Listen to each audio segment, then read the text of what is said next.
pequeños paquetes, cuantos de energía, y también son ondas.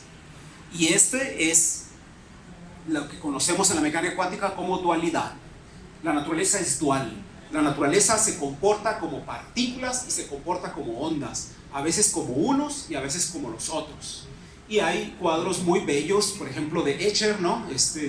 De la izquierda es un cuadro de Escher que de alguna manera, fascinado por estas dualidades, trató de ilustrar gráficamente la relación que existe entre una ave y un pez en la superficie y cómo se va transformando uno en lo otro, cómo en la naturaleza las partículas se van diluyendo para convertirse en ondas y viceversa.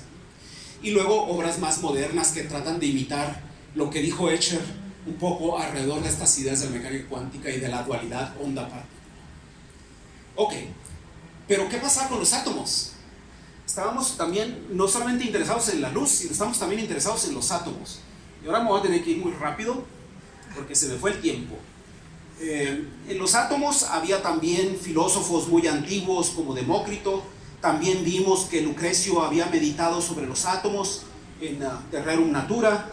Y teníamos a principios del siglo, en 1900, el átomo de Thomson que había propuesto que existían como partículas, que existían como si fueran un pudín de pasas, que los átomos tenían dentro, en ese pudín había pasas que eran los electrones que constituían a los átomos, y luego hizo muchos experimentos que trataban de mostrar eso, pero quedó claro que no, que ese modelo de Thomson estaba equivocado, que vino su propio alumno, su propio discípulo, un neozelandés simpático, guapetón, carismático, Ernest Rutherford, quien hizo un experimento que acabó con la idea de que el átomo era, como decía Thomson, un pudín con pasas adentro, y disparó partículas contra una placa de oro muy delgada y vio que se rebotaban, y la única manera de explicar que eso estaba ocurriendo es que el átomo tuviera un núcleo, que en realidad tuviera un núcleo y que los electrones circularan alrededor de ese núcleo.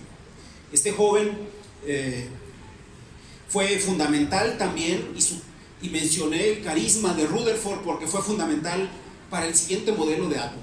El modelo que él había propuesto estaba destinado a morir, porque él proponía que los electrones giraban alrededor del núcleo, y eso no puede ser, porque después de un tiempo los electrones empiezan a caer al núcleo, ¿no? No habría nada que los sostuviera girando alrededor, en algo que se conoce como la espiral de la muerte. Rutherford no pudo explicar cómo evitar la espiral de la muerte, y esa espiral de la muerte fue también la muerte de su modelo, el modelo de átomo de Rutherford. Pero el carisma que tenía Rutherford lo llevó a ser también visitado por un danés que había obtenido apoyo financiero para ir a trabajar con J.J. Thomson, pero que no se entendió con él, nunca se pudo entender con él, de manera que se fue a trabajar ahí cerca a Manchester, donde estaba Rutherford, y el que le permitió divagar alrededor del átomo. Entonces sería Niels Bohr, este hombre, el que propondría una nueva manera de ver a los átomos. Un átomo que ya todos conocemos, que lo aprendemos en la escuela, que es un modelo que se sigue enseñando, que los químicos siguen utilizando, que los ingenieros siguen empleando en todos sus trabajos, que es ese átomo, como si fuera un núcleo, y alrededor de ese núcleo los electrones girando en órbitas definidas. ¿Y por qué en determinadas órbitas? Él no lo sabía. Él podía explicar ciertos fenómenos con este modelo y no se preocupó mucho por todos los demás. Decía que los electrones estaban en una órbita con una determinada energía, y que cuando esos electrones de pronto pasaban a una menor energía, emitían luz. Y emitían luz con una energía bien definida. Es decir, estaba haciendo referencia otra vez a los cuantos de Planck. Decía, como ustedes pueden ver ahí, que de pronto se va a una órbita con un radio menor, el electrón pasaba de un radio mayor a uno menor y emitía luz, como se ve ahí, y cuando lo hacía al revés, de un radio menor a uno mayor, absorbía luz, y las cantidades de luz que absorbía o emitía correspondía justamente a los cuantos de luz de Max Planck. ¿Ah?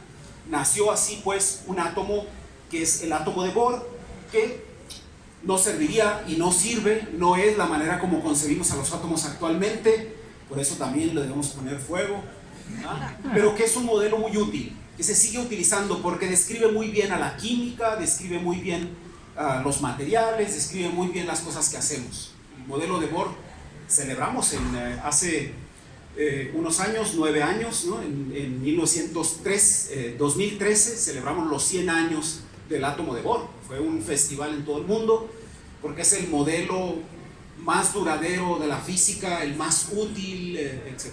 Curiosamente falso, pero muy útil, tanto que lo celebramos. ¿Sí? El átomo de Bohr, 1913, tiene los laureles. Y así nos lo imaginamos y así nos lo enseñan en la escuela, ¿no? El hidrógeno, el helio, el litio, el carbono, el sodio.